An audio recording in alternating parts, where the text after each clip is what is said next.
കണ്ണൂർ കൂത്തുപറമ്പ് വലിയ വെളിച്ചത്ത് ദിവസങ്ങളായി സംസാര വിഷയം ഈ TVS സ്റ്റാർ ബൈക്കാണ്. ഇന്ധനവില താങ്ങാനാവാതെ വാഹനം ഉപേക്ഷിക്കാനൊരുങ്ങുന്നവർക്ക് ഒരുപക്ഷെ അത്ഭുതവും കൌതുകവും ഉളവാക്കുന്നതായിരിക്കും ഈ കാഴ്ച.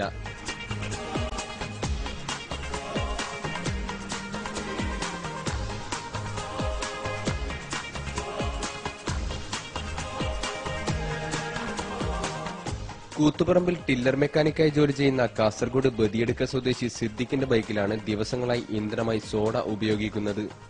സ്റ്റാർട്ടിങ്ങിനും പുള്ളിങ്ങിനുമൊന്നും കുഴപ്പമില്ലാതെ ബൈക്ക് കുതിച്ചുപായുന്നുണ്ട്. പരീക്ഷണാർത്ഥം പച്ചവെള്ളവും പാലും ഒഴിച്ചു നോക്കിയപ്പോഴും എഞ്ചിന് കുഴപ്പമൊന്നും സംഭവിച്ചില്ല. 5 മാസം മുമ്പാണ് സിദ്ദിഖും കൂട്ടുകാരും ആദ്യമായി ബൈക്കിൽ പരീക്ഷണാർത്ഥം സോഡ ഒഴിച്ചു നോക്കിയത്.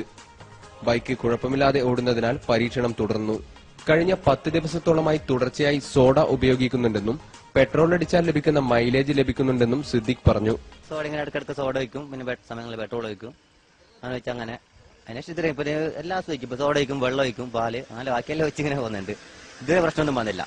50-55 മൈലേജ് അതിപ്പോ സോഡയിൽ അങ്ങനെ കിട്ടുന്നുണ്ട്. കണ്ടിന്യൂ ആയിട്ട് വെള്ളത്തിൽ പോകണമെങ്കിൽ അങ്ങനെ പോയിക്കോളും, അതേ മൈലേജ് തന്നെ, അത് പ്രശ്നമില്ല. ശാസ്ത്രീയവും സാങ്കേതികവുമായ നിരവധി ചോദ്യങ്ങൾ ഉയരുമ്പോഴും ഈ ബൈക്ക് നാട്ടുകാർക്ക് കൌതുക കാഴ്ചയാവുകയാണ്. പെട്രോൾ വില വർധന സാധാരണക്കാരന്റെ നടുവൊടിക്കുമ്പോൾ സിദ്ദിഖിന് ആശ്വാസമാവുകയാണ് തന്റെ ഇരുചക്രവാഹനം. പാലിലും പച്ചവെള്ളത്തിലും സോഡയിലും ഓടുന്ന ഈ വാഹനം നാട്ടുകാർക്കിടയിൽ ഇന്ന് താരമാണ്. കണ്ണൂരിൽ നിന്നും ക്യാമറാമാൻ അനിൽ കല്യാശ്ശേരിക്കൊപ്പം സിജു കണ്ണൻ.